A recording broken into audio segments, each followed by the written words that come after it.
The Constitution of India, Preamble.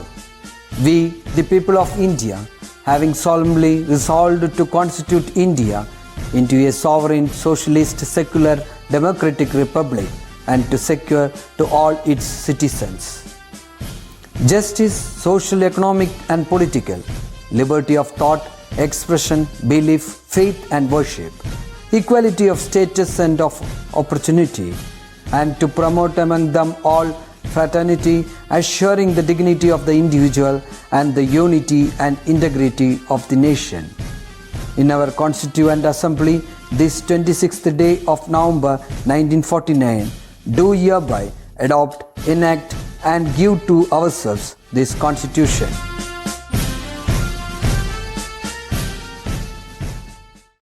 Happy morning, students. I hope you all are doing good, safe in your house. I want to congratulate all the students for bringing out great results in your plus one. And I know some of you are applying for your improvement and you have also applied for your revaluation. We pray God and you will be getting great results even in your evaluation and improvement. Okay. I want to remind you about two things at this point, children. You know it's raining often, so we may not feel thirsty. Drink plenty of water because that will regulate your body temperature. The second thing is you are into mobiles, so don't get addicted because though it is a blessing, sometimes it is a curse as well. Right? So watch the video for 20 minutes, look into greenery for 20 seconds and blink your eyes for 20 times. Because that will rejuvenate your body. You get more energy. And eat lot of vitamin C rich food to boost up your immune system. And as the teacher said, don't think always stick on to your academics. Your body needs physical exercise as well.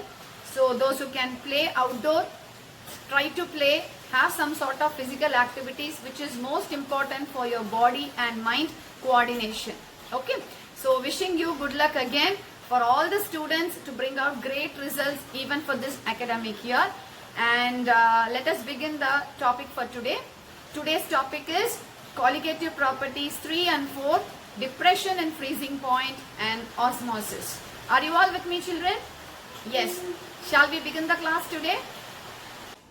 I told you today we are going to see about depression and freezing point. When I say depression and freezing point, before talking about freezing point, let us just recollect what we have learned in the previous class about elevation and boiling point. When I say elevation and boiling point, we know the first colligative property was relative lowering of vapor pressure. That is, when the vapor pressure becomes less, the boiling point becomes more. That is what we have understood. And we know evaporation is a surface phenomenon. That is, whatever you have on the surface, those molecules, when they evaporate, what happens? The vapor phase will be there. The pressure at the surface will be equal to pressure of the atmosphere, and that we call it as a boiling point. So, when the solvent is present alone, we know the solvent molecules can evaporate at a faster rate, and what happens? The vapor pressure will be high. But what happens when you add a solute? When a non-volatile solute is added, we know the surface where the solvent was occupying is being restricted, or I would say hindered, because some of the spaces were occupied by the solute particles. So, when 70% of the solvent space are occupied by the solute particles, what happens? The number of solvent particles which has to escape will be less. So that will decrease the vapor pressure. And naturally, when the vapor pressure decreases, the boiling point will increase because we need to supply more heat to make the particles get into its vapor form. So this is the graph which we learnt in the previous class about elevation and boiling point. So when I say elevation and boiling point, now the first curve is the solvent. That is, we have drawn a graph between vapor pressure and temperature. And the first curve is a solvent curve. and this is my vapor pressure of the atmosphere. Now you can see TB naught, which is the temperature of the boiling point of the solvent. So here is the boiling point of the pure solvent. Now when I am going to add my solute, what happens? The temperature becomes more.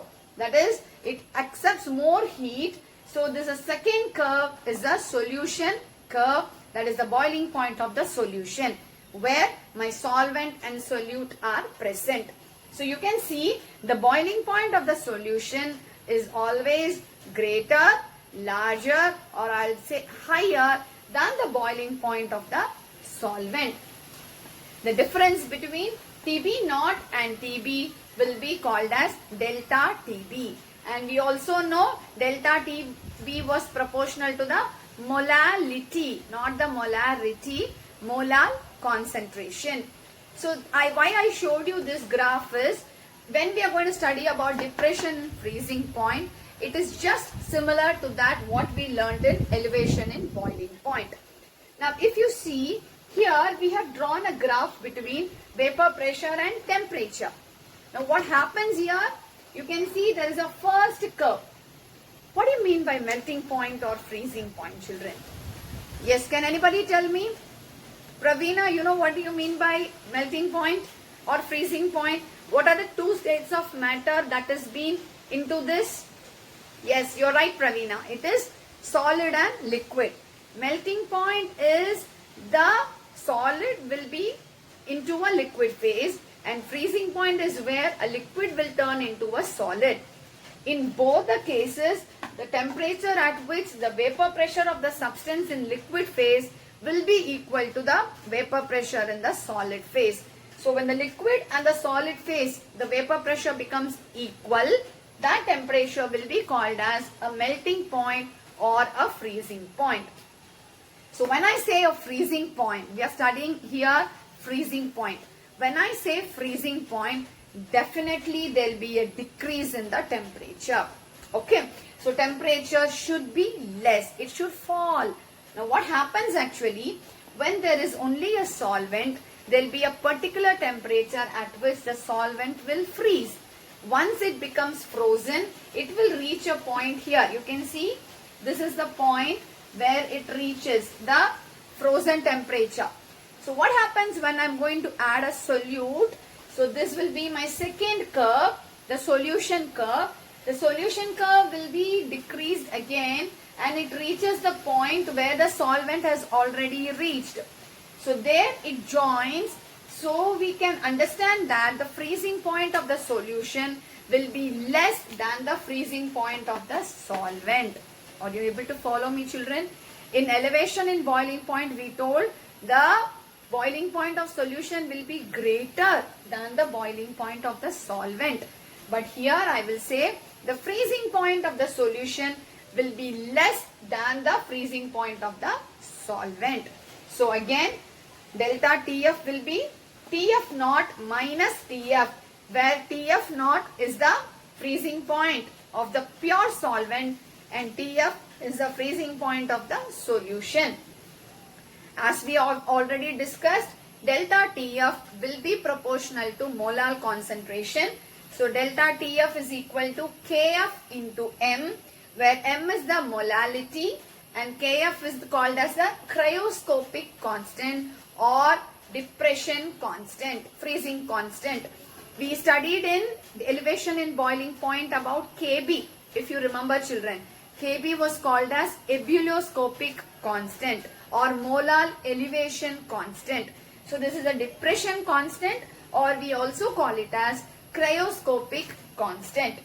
So now we know what is molality.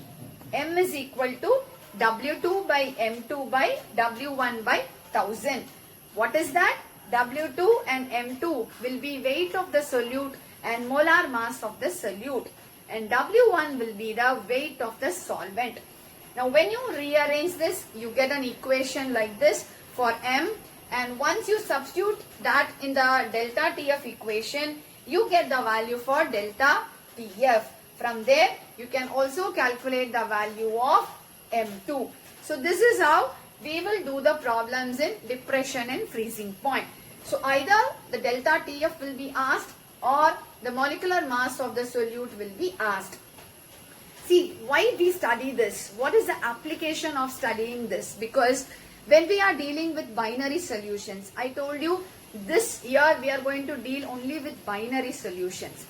Binary solutions are solutions where there are only two components present. Binary means two. So here in colligative properties, we have been studying the third colligative property. Till now, we have understood one important thing. That is, any colligative property is a property which depends on the amount of the solute and not on its nature or identity. See, we are dealing with a lot of solutes in your daily life. You make lemon juice, you make sugar solution, you make sugar syrup. Anywhere that you add a solute into it, just recollect children, the concentration changes. It is not because of the nature of the solute, but because of the amount of the solute. When you add more sugar, it becomes more sweetened. When you add less sugar, it becomes less sweetened. So the amount of solute plays a very important role, because that is why we are studying this colligative property. So colligative properties, especially when we are learning about these properties, it depends only on the amount, that is the quantity of the solute, and not on its identity, that is its nature. But we are dealing here with Kf and Kb, which are ebullioscopic constant or cryoscopic constant. But these two constant depends on the nature of the solute. Just can you give me a reason, children? Chaitanya, now can you tell me? We were dealing with so many solutes now, right? Let us take sodium chloride, let us take sugar, let us take urea, any solute that we take. If the Kb and Kf value are the same, what will happen to my results? I will not be able to get an accurate result, right? It will be just precise. I cannot say that this is my answer. So that's why we say the value of Kf and Kb depend on the nature of the solute. Whatever solute I add, depending on that, its identity, the Kf and Kb value will depend on. So if you see in your textbook, you will be given the value of Kf and Kb for each solute, the problems that you get in. So I will repeat again, children, for colligative properties, they don't depend on the nature of the solute, but they depend on the amount or quantity of the solute. But in Kf and Kb values, the constants, they definitely depend on the nature of the solute. So I hope you are able to understand depression and freezing point. This is a repeated question, children. Colligative properties, either they may ask you to write the 4 colligative properties, or they may ask you to explain any 1 or 2, or explain any one, and they can give you a problem where the values of the parameters will be given and ask you to find out the unknown parameter. So this is a definite question for your board exam is concerned. Okay, so if you have any doubts, please don't hesitate, you can ask me. Now we will get back into osmosis. Okay, so children, now we are going to learn the last colligative property, which is called as osmosis. Now you have been hearing this word osmosis, very common. I think you would be studying in your lower classes as well. Or if you see in your AquaGuard or in your water filter, there is a RO plant.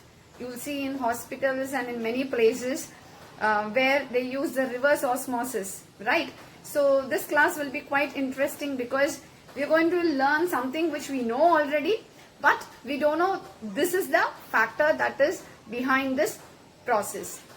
Before getting into what is osmosis, I just want to show you a few samples, right?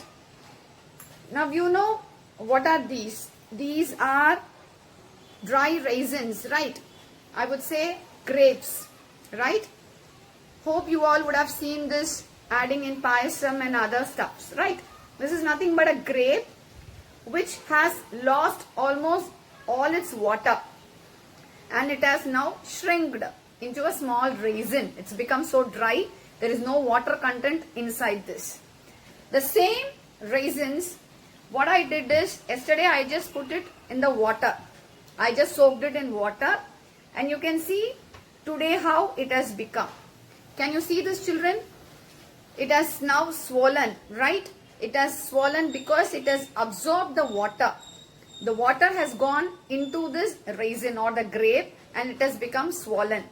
So now the two things are the grapes. Both are my raisins. Only thing is one is given the water outside and one has absorbed the water inside.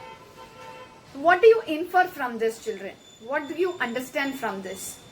There is a process of giving out the water outside and absorbing the water inside. This process we call it as osmosis. There is some flow of particles outside the substance and into the substance.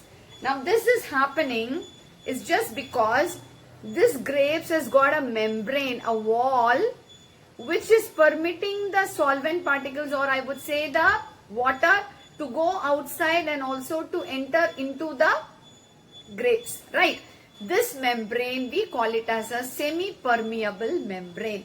What do you call it as? A semi-permeable membrane. Here we define semi-permeable membrane just with a small abbreviation SPM, semi-permeable membrane. So what is the process of osmosis? How do we define it? The process of flow of solvent through a semi-permeable membrane from low concentration to high concentration. Now when you take a solution, how do we say that this solution is highly concentrated or the solution is low concentrated? On what basis?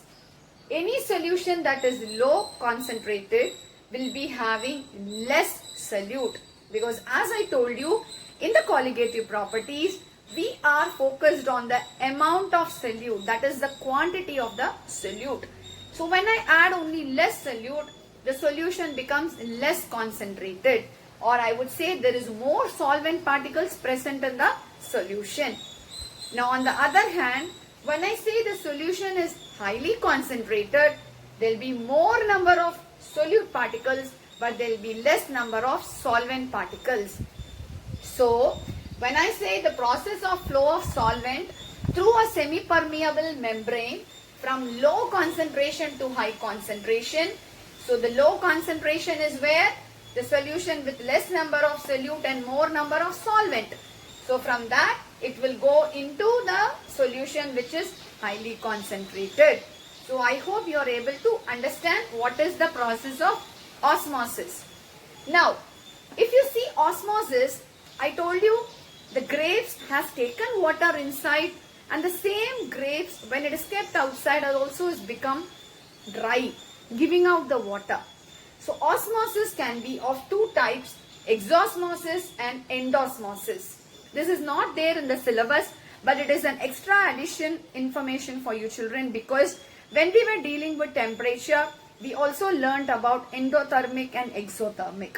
Similarly, osmosis, when the water is given out, we call it as exosmosis, and the water is absorbed inside, we call it as endosmosis.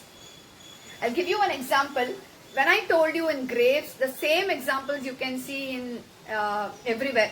That is, when you take without water, if you use a tea strainer, you, after making the tea, when you pour it on the strainer, you know only the filtrate comes out. The other substances, they stay on the strainer, right? Similarly, when you take a sieve, I know you would have seen when you use your rice flour or maida or anything just to remove the small particles that comes out through the sieve. Similarly, this semi-permeable membrane also allows only certain solvent particles to pass through the membrane, and other particles like bigger solute particles, they stay in the same place. They do not pass through the semi-permeable membrane. But when this process of osmosis is happening, what is happening to the original nutrient value of the grape? It will be the same. There will be no change in its nutrient value. Only the water will be given out or it will be taken inside. So that is the advantage of osmosis process. If you see the picture here, you can see there is a beaker, there is water, or I can say solution, where solute and solvent are present. There is a thistle funnel which is kept inside, and you can see a blue color marking which I call it as a semi-permeable membrane. which is between the solute and the solvent. So what do you think should happen at this point of time? There should be a movement. When I say solution is here, where I have solute and solvent particles, so the concentration will be less here, and here the concentration should be more. So in which direction there should be a movement of the solvent particles? Yes? Can anybody guess? Advait, you are right. It will move from a lower concentration to higher concentration. That is, from the beaker it will get into my thistle funnel. So you can see the level of the solvent in the funnel, actually it increases because the solvent particles start moving from the beaker into the thistle funnel. So this process we call it as osmosis. During osmosis process, definitely there will be a flow of solvent which is happening through a semi-permeable membrane. Now this semi-permeable membrane generally, or I can say naturally, it is present in the pig bladder. The bladder of the pig is a semi-permeable membrane. So as I told you children, we were discussing about the osmosis process, that is the movement of the solvent molecules from a lower concentration to higher concentration. So when I said there is a semi-permeable membrane, now this membrane is made in such a way that, as I told you, naturally when I say it's like a pig bladder, I was just mentioning, right? So those are the membranes which will allow only certain particles to pass through. They don't allow all the molecules to pass through those membranes. But what happens, only that particular solvent will move out or get inside, but the value of that original substance will remain the same. It will not change, as we were seeing in case of raisins or grapes.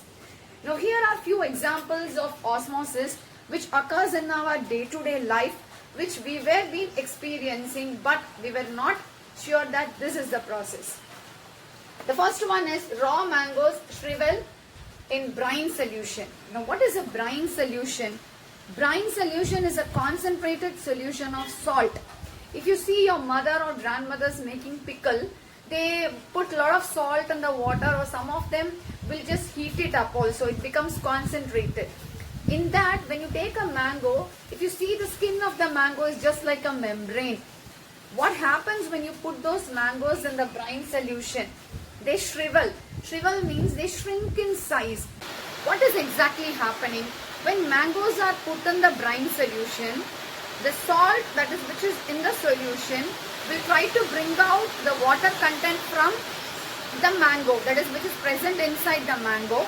So what happens once the water comes out? Exactly, we were talking about exosmosis. So once the water comes out, what should happen then? Exactly, it will shrink in size. The original size of the mango will be shriveled, that is, it becomes smaller in size. So that is again an osmosis process. The second one is vegetables and fruits spraying water. This we actually see in our daily life. Like when you go to a vegetable shop or a fruit shop, you can see them splashing water, especially in coriander leaves, to make them look fresh. Now once they were just falling, what happens? Once they spray water or splash water, they start looking fresh. Right? We look dull. Once you pour water or wash your face, what happens? You become so energetic, right? So that is the same thing which we call it as osmosis. Now there it is endosmosis in vegetables and fruits, because they start absorbing the water from outside. The third one is again flowers and leaves absorbing water. Now here I have an example where you can see this water, right, and water where I have kept a plant. Now once the water is poured, what happens? The flowers, once they bloom, they look fresh, they look sparkly. Why? Because they are taking the water from the soil through the xylem actually. They start absorbing through the xylem, which I mentioned at the last. Plants, they absorb water through the roots, xylem we call it as, and they start looking fresh or sparkly. Next is raisin swells up, as I already shown you, right, how they swell up. This is endosmosis which is happening inside the raisin.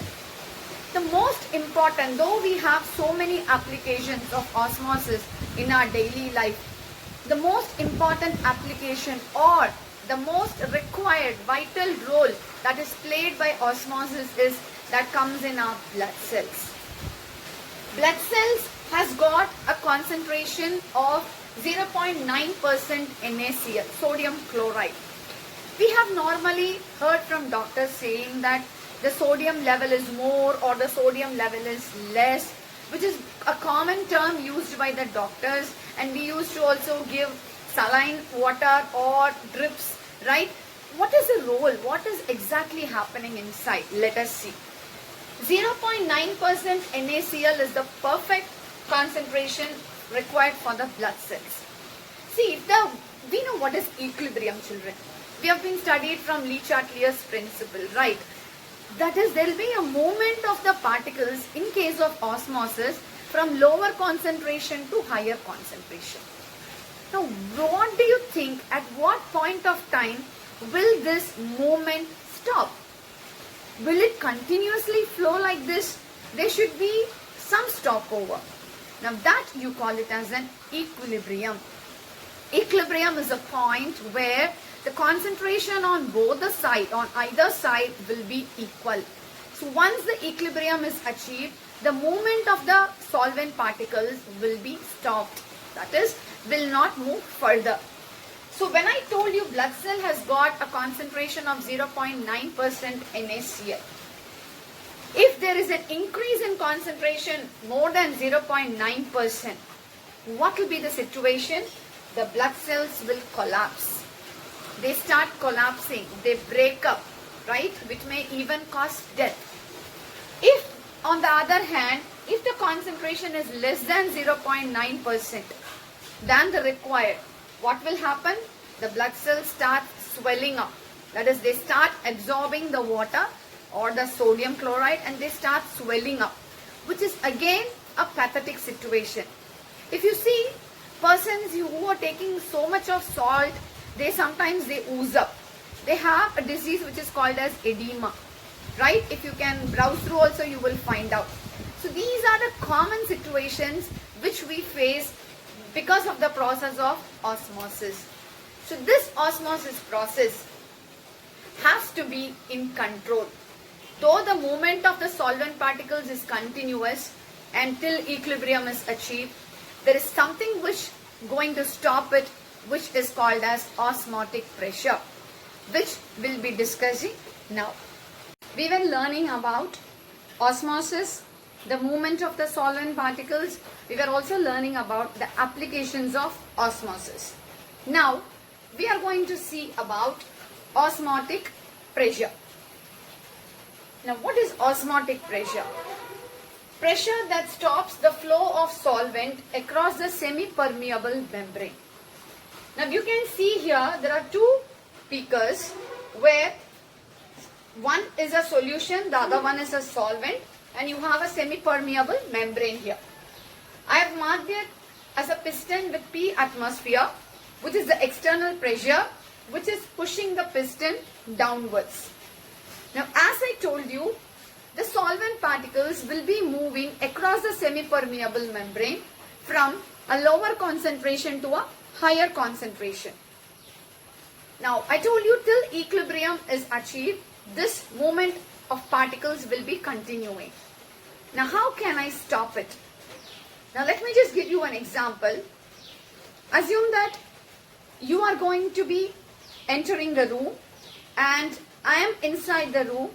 If I keep the door open, you will enter very soon. You can just walk in and get inside. Assume if I'm going to close the door and I'm going to stand behind the door, giving some force, will you be able to enter the room easily? No, it will be quite difficult. Now, but if assume that you are the solvent and I am the solution. You are the solvent and I am the solution. So you are going to push, give more pressure to enter. So what will happen? Maybe the pressure which is given by me may not be sufficient enough. So the solvent particles, that is you, can enter the room very easily. On the other hand, if I want you to stop entering, you being the solvent particles, if I want you to stop entering my solution side, I must give an additional pressure, a force in such a way that you don't enter. I just stop you from entering into my solution side. Are you able to follow, children? Here you can see this is my atmospheric pressure which is pushing the piston downwards. Now this I have written P atmosphere plus pi, which is my osmotic pressure. A small pressure which is given on the solution side, right? If I am going to push this down more and more, what happens? This will not allow my solvent particles to get in, right? There is a hindrance there. There is an obstacle which is stopping. The pressure stops the solvent particles to further enter my solution side. Such a pressure we call it as an osmotic pressure. The pressure that stops the flow of the solvent across the semi-permeable membrane, we call it as an osmotic pressure. So for dilute solution, pi, which is called as an osmotic pressure, is equal to CRT, where C is my molarity.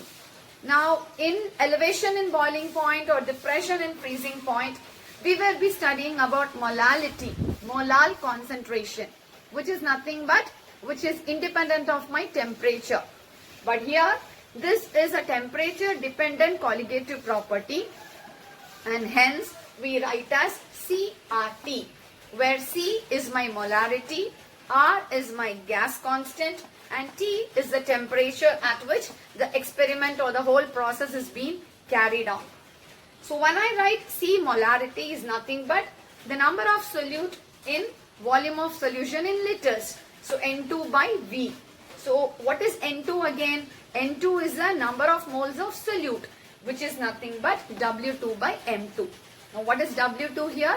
Weight of the solute. And what is M2? Mass of the solute, molar mass of the solute. So when I am going to substitute, I get pi V is equal to W2 by M2 into RT.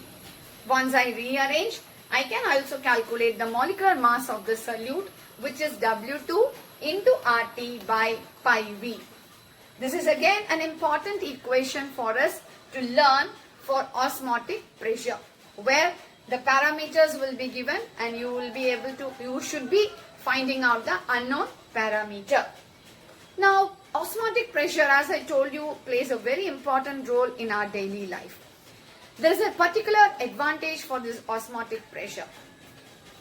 Determination of molecular mass of proteins and polymers. Why is that so? Because as I told you, the other colligative properties were not temperature dependent. We were also including about molar concentration.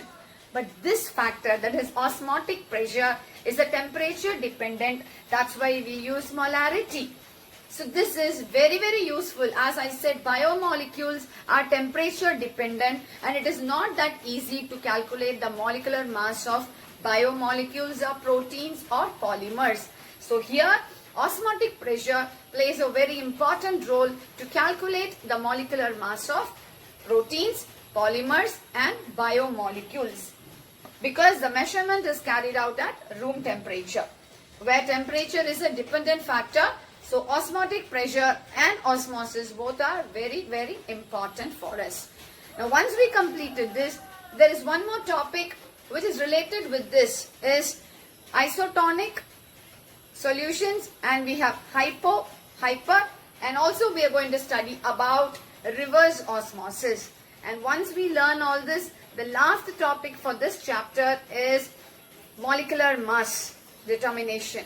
So once we abnormal mass, especially more than to be specific, it is abnormal molecular mass, which will help us to calculate it as using a Van't Hoff factor. So we'll be seeing now. Now we are going to see about different types of solutions which are having a small variation or maybe similar osmotic pressure. As I told you, osmosis is a process where there is a movement of the solvent particles from a lower concentration to higher concentration. Now we have isotonic solutions where there are two solutions having the same osmotic pressure. That is, when two different solutions have same osmotic pressure, such a solution we call it as isotonic solution. or when we say when it has the same concentration, that is no difference in the concentration. So examples I can give you: blood cells where the concentration required is 0.9. So when the blood cells is having a 0.9 percentage of NaCl, so there will be no movement. They are already in equilibrium. There will be no movement of the particles either to the blood or from the blood to the outside of the body. So that we call it as isotonic solutions. And what are hypertonic? Hypertonic are those where solution of NaCl is greater than 0.9%. The required concentration for our body blood cells is 0.9%. When it becomes more than that, what happens? The blood starts sending the particles outside, and what happens? The size of the blood cells starts shrinking. So there will be a shrinkage of the blood cells, which can lead to even collapse. Next comes hypotonic. Hypotonic solutions are those where the solutions of sodium chloride is less than 0.9%. The percentage is less than 0.9%. In that case only there happens swelling of blood cells. That is, the water particles or the solvent particles start entering into the blood cells, because as we told, the concentration will be more inside than the outside. And as we know, osmosis is a process where the movement is from lower concentration to higher concentration. So the blood cell starts swelling up, they ooze up. Now once we learn all this isotonic, hypertonic and hypertonic, the application of osmosis takes place exactly in one place, where we call it as reverse osmosis. Reverse osmosis is a wonderful application of osmotic pressure where we can get even purified drinking water. As I told you, AquaGuard or any other plant, we have this RO plant, we call it as RO, that's nothing but reverse osmosis, just to purify the water for drinking. You can see in hospitals, especially kept in every corridors. Okay. What is reverse osmosis? What is osmotic pressure, by the way? Can anybody tell me what is osmotic pressure? Yes, Sandra, Ananya, Sunil. Yes, you are right. Osmotic pressure, I told you, is a pressure which helps to stop the movement of the solvent particles to the solution side. That we call it as an osmotic pressure, because we know the direction of the flow of the solvent is from lower concentration to higher concentration. Now what if you change the direction of the osmosis? Such we call it as reverse osmosis. The direction of the osmosis is changed by giving a pressure more than the osmotic pressure. We know what is an osmotic pressure. That itself is an additional pressure which you are giving. If I am going to give an extra pressure more than the osmotic pressure, I can change the direction of the flow of the molecules. That is, I can change the direction of osmosis. That's why we call it as reverse osmosis, reversing the direction of osmosis. Now you can see a diagram here where there are two tanks which is being joined by a semi-permeable membrane. Here we use cellulose acetate as a semi-permeable membrane. What is exactly happening in this? You have fresh water here, and here you have salt water, that is saline water. So naturally we know how the concentration is. Here the concentration is more, here the concentration is less. Naturally the flow of the solvent should be from fresh water to the salt water. This is how there will be the flow. And here you can see the piston where we are going to exert some pressure on the piston here. When I am exerting pressure, what will happen? We know the movement of the particles from my freshwater side to my saltwater side will start reducing. Will stop only once the equilibrium is achieved. That is, once it reaches the osmotic pressure. Once it reaches the osmotic pressure, the movement of the flow of the solvent actually will stop. But what happens if I am going to apply a pressure which is greater than pi, which is nothing but my osmotic pressure, more than my osmotic pressure? What will happen? the movement will take place in the reverse direction. That is, you can see the arrows which I have pointed out. The movement will be from the salt water solution to my fresh water, where the salt, that is my solute particles, will remain here, this side. It will not be moved to my fresh water side. So the water which pass through the semi-permeable membrane will be a pure one. So here I showed the outlet where you get a pure drinking water outlet. See, this we call it as desalination. What is desalination? Saline means salt content. Desalination means removal of salt. So the salt particles will be remained here.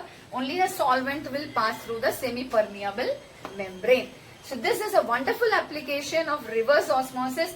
See, this can be used in countries where they don't have rivers or streams or fresh drinking water, where they have only ocean water. So what they normally do is, where they collect the ocean water and they put it in a tank which has got a semi-permeable membrane with cellulose acetate, and once they apply this extra pressure more than the osmotic pressure, they start getting the pure drinking water. So this is a wonderful application, children, where it is used for desalination, that is removal of salt content from the water and make it pure. Okay, so this is an application of osmotic pressure. Here then we are completing this osmotic, that is colligative property. There's one more part left, which is the abnormal molecular mass. Well, children, now we have come to the last part of this lesson, that is abnormal molecular mass. Before getting into abnormal molecular mass, let me just take you through the colligative properties which we were learning. As I told you in the beginning, colligative properties are those which depend upon the number of solute and not on its nature or identity. So as I told you, here we have for relative lowering of vapor pressure, which is given as P1 naught minus P1 by P1 naught. And for delta TB, which is elevation in boiling point, which is Kb into m, where Kb is the ebullioscopic constant and m is the molality. And for delta Tf, that is depression in freezing point, it is Kf into m, which is cryoscopic constant into molality. And the last one is osmotic pressure, which is N2 RT by V, where N2 is the number of moles of the solute. In every case, we will be calculating the number of moles of solute.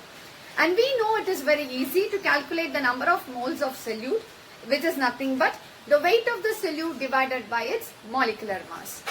But there are situations where the original concentration of the solution may change. That is, there can be an increase in the concentration or there can be a decrease in the concentration. Either the molecule which is dissolved, that is the solute which is dissolved in the solvent, can dissociate, or the solute which is dissolved in the solvent can associate. In such cases, what happens? So that we are going to study about abnormal molecular masses.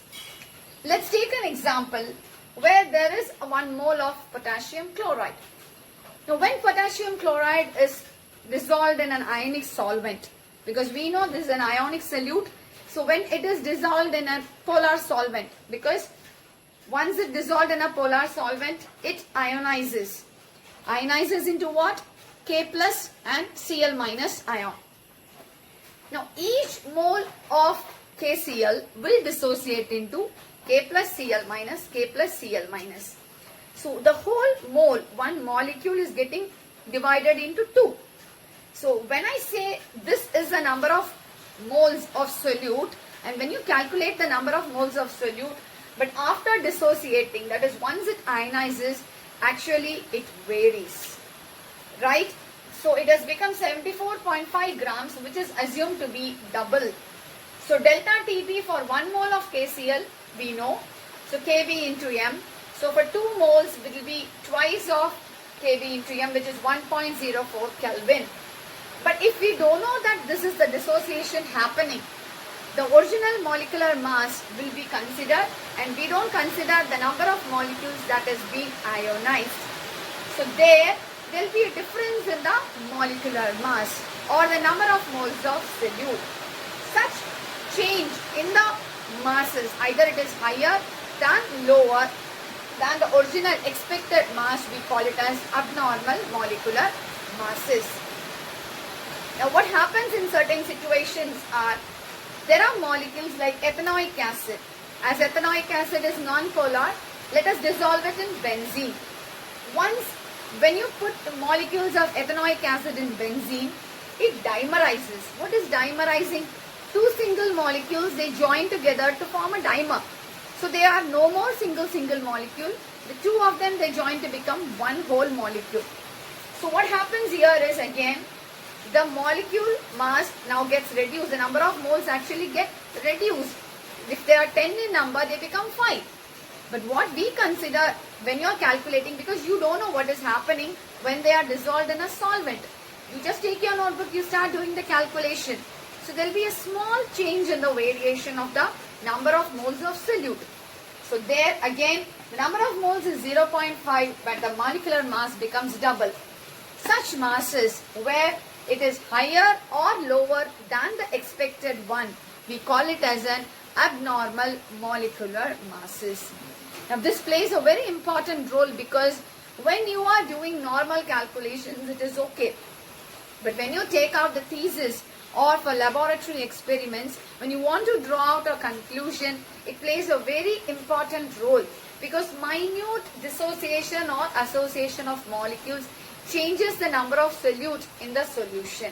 So that change will be accounted for the molecular mass, which is again playing an important role in calculating the colligative property. So the original colligative property is not the same what we have calculated, since there is a change in its molecular mass or the number of solutes of association or dissociation. So there we are going to introduce a factor which we call it as a Van't Hoff factor, which will be denoted by the letter or alphabet I. So we will study about Van't Hoff factor now. Now we have come to the last part, that is, I told you, calculating of Van't Hoff factor. Van't Hoff factor is nothing but, as I told you, there will be a difference in the molecular mass. It can be higher or it can be lower than the expected molecular masses. So in that case, Van't Hoff factor is going to help us to learn about the extent of association or dissociation. So what will be the formula there? I, which is a Van't Hoff factor, will be equal to normal molecular mass by abnormal molecular mass. Normal molecular mass is a original molecular mass which we have known. Abnormal is something which we have calculated after doing the calculation. That is, it can be higher or it can be lower. Or you can be observed colligative property by calculated colligative property. Observed is what we know that this is what has happened. Calculated is after doing the calculation we get a value for all these colligative properties. So definitely both the numerators and denominators will have different values of numbers both in the numerator and denominator. So or we can calculate I also in terms of the number of moles of particles. How? Before I put the solute in the solvent, what will be the number of moles, that is before, after association or dissociation, that is total number of moles of particles after association and dissociations. Once I put my solute in my solvent, we know either it should ionize into 2, 3, it should double or triple, or it should dimerize, that is association. That is here on the numerator. Now what is in the denominator? Number of moles of particles of solute before or association or dissociation. Before they associate or dissociate, what is the number of molecules? So what happens in all the three cases, you will have different numerator and denominator. It will not be the same. So once you calculate your I, once you calculate the I, you can substitute the value of I here in all these four colligative properties. So Van't Hoff factor I plays a very important role where it can be equal to 1 or it can be greater than 1 or it can be even less than 1. So for further understanding, even you can just go through your text, and if you have any doubt, please do let me know, children, because Van't Hoff factor is a repeated question. Again, it comes even in 1 mark question. Define Van't Hoff factor, or you may be asked to substitute the value of I in any one of the colligative properties. So hope you are able to follow all the 4 colligative properties without any confusion. And please go through the text. It's very important. Don't stop with the class what you have seen. Try to explore it through the text. Write the notes wherever it is necessary. I'll be sending you the problems through the group, that is through WhatsApp. For all the colligative properties, I'll work out the problem separately and I'll send it. And also I'll be giving you few problems as homework. So kindly do it. Write the notes wherever it is required. And if you have any doubts, don't hesitate. Again, I'm telling the same thing, children. Try to be very positive. Try to ask the doubts. Don't feel what the teacher will think if I'm going to ask the doubt. Never carry doubts for the next class. With this, the chapter is getting over. We'll be getting into the next chapter, that is electrochemistry. And I'm going to wait for the children who are ready to do the next review of the second chapter. So it's not going to be me who is selecting the students for giving review. I am expecting volunteers. Whoever it may be, I'm very happy for that. So I will be welcoming you all if you are ready. I want 2 children who can give me the review for the second chapter. So if you are ready, please just let me know, children. I'll give you the topic. And I hope everybody enjoyed today's class in a different atmosphere, because I just took the class in the house. Unfortunately, we are not able to go to school. So with a limited resource, I could manage something, and I hope it was fruitful for you. And enjoy the day, children. Be safe, be healthy, stay happy. Okay. Until then, see you in the next class. Take care. Bye.